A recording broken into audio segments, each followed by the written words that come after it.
Hello, hello, hello. So, hello, lovelies, hello, lovelies, hello, lovelies, hello, lovelies, hello, lovelies, hello, lovelies. So, the vibes for today's video is nice and cozy. I got my candle going, and it's wintry outside. My heat is on, so I apologize for that. I'll set you down now.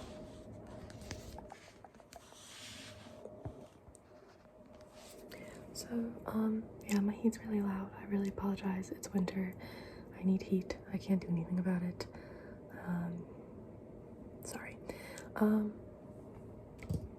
Today is going to be a little book review, book haul, not review, I haven't read all of these, but book haul.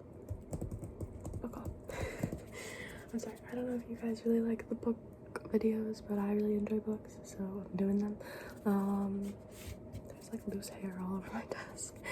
But yeah, let's get into it.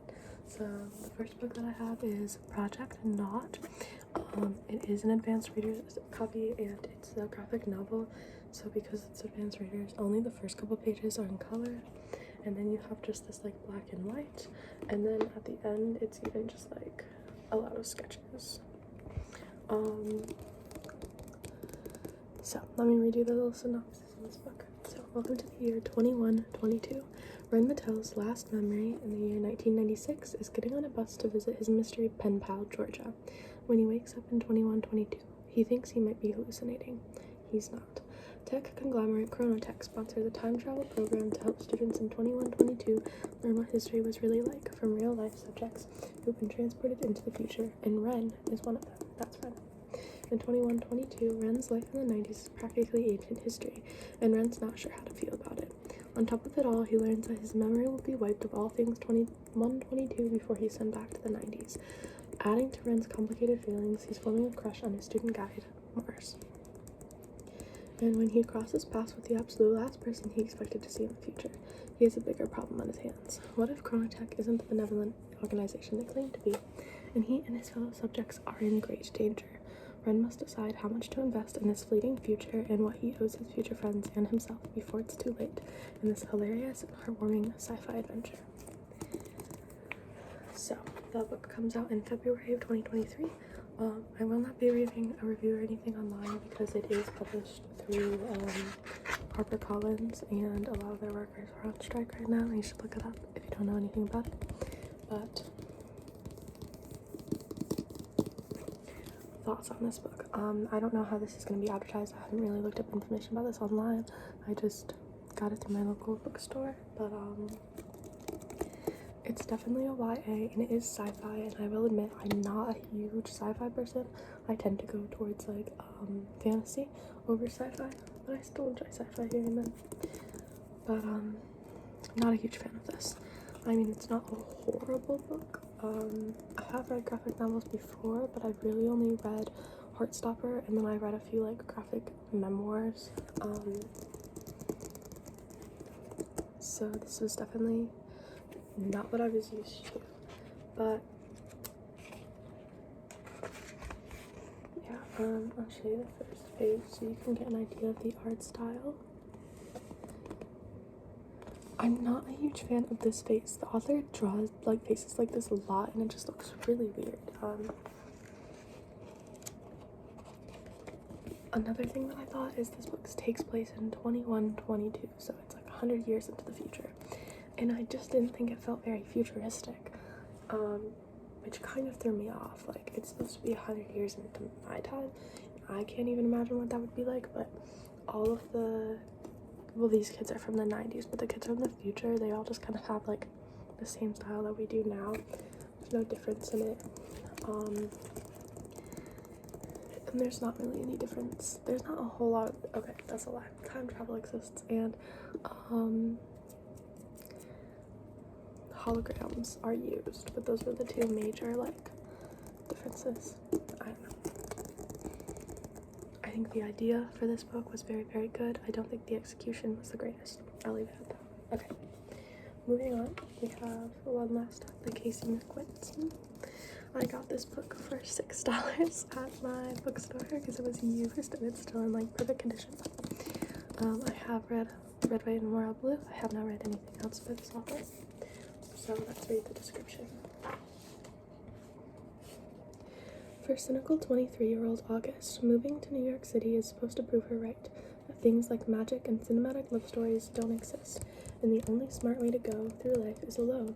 She can't imagine how waiting tables at a 24-hour pancake diner and moving in with too many weird roommates could possibly change that, and there's certainly no chance of her subway commute being anything more than a daily trudge through boredom and electrical failures. But then, there's this gorgeous girl on the train, Jane. Dazzling, charming, mysterious, impossible Jane. Jane with her rough edges and swoopy hair and soft smile, showing up in a leather jacket to save August morning when she needs him most. August's subway crush becomes the best part of her day, and pretty soon she discovers that there's one big problem. Jane doesn't just look like an old school punk rocker, she's literally displaced in time from the 1970s. I did not know this. And August is going to have to use everything she tried to leave in her own past to help Jane. Maybe it's time to start believing in some things after all. One last stop is a magical, sexy, big-hearted romance where the impossible becomes possible as August does everything in her power to save the girl lost in time. I 100% did not know that about this book. I didn't realize that it involved time travel, which is really funny after the book I just showed you. I'm looking forward to reading it less now, because I'm not a fan of the whole time travel thing. I just don't think it's ever really executed that well. But it's gay, so we'll see. That's the only reason I picked it up. Okay. Next, I have Heart of the Sun Warrior by Su Lin Tan. This is the second book in the Celestial Kingdom duology. The first book is Daughter of the Moon Goddess. I just finished reading it. It was my 100th book of the year, and it was amazing. Number one, the covers to these are just absolutely gorgeous. Okay, so now I have to do the Daughter of the Moon Goddess from the top of my head because I don't want to read you the description for this.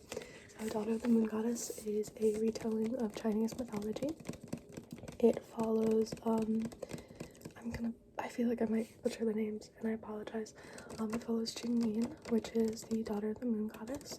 She grew up on the moon, isolated with her mother, but she did not realize that she was in hiding until one day when her magic flares, and she has to run away to keep herself hidden from the Celestial Kingdom and the Celestial Emperor.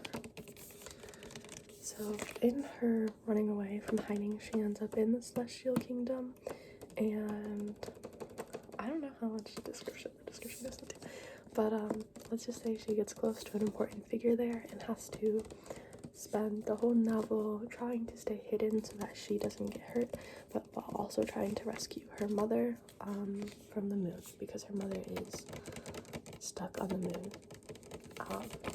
Yeah, sorry, that description sucked, but it's okay. The book is really good. It is an adult fantasy. It's a pretty hefty book. I read it on my phone, and the ebook version was like 900 pages, I think. But it was really, really good, and you should read. And this is the sequel. Okay. Next, we have another sequel. I'm sorry. This is Foul Lady Fortune by Chloe Bell. I have not read this one yet.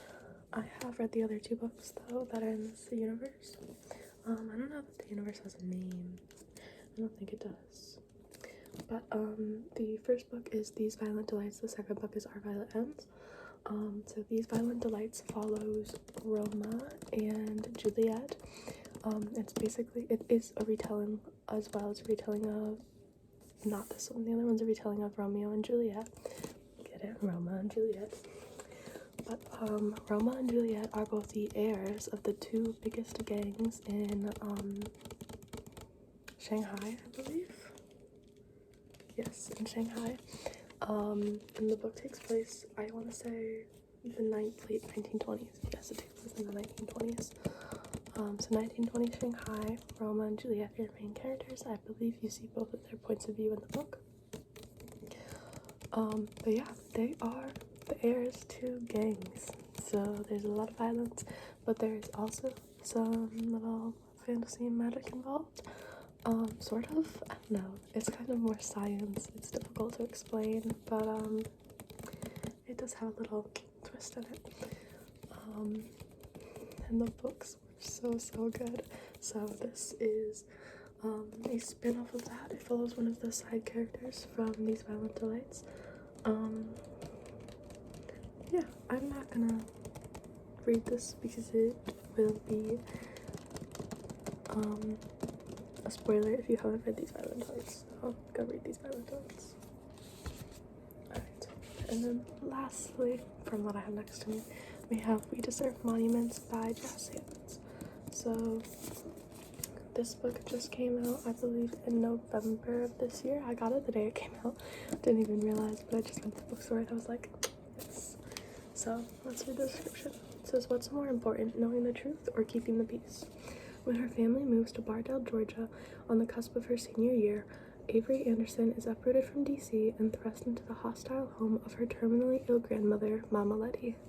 The tension between Avery's mom and Mama Letty makes for a frosty arrival and reveals a decades-old conflict they refuse to talk about. Every time Avery tries to look deeper, she's turned away, leaving her desperate to unearth the secrets that divide her family.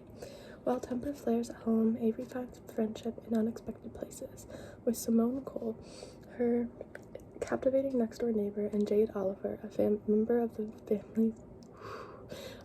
the town's most prominent family, whose mother's murder remains unsolved. As the three girls grow closer and Avery and Simone's friendship blossoms into romance, the sharp-edged opinions of their small southern town begin to hint at something insidious underneath. Avery soon discovers her family roots are deeply entwined with Bardell's racist past.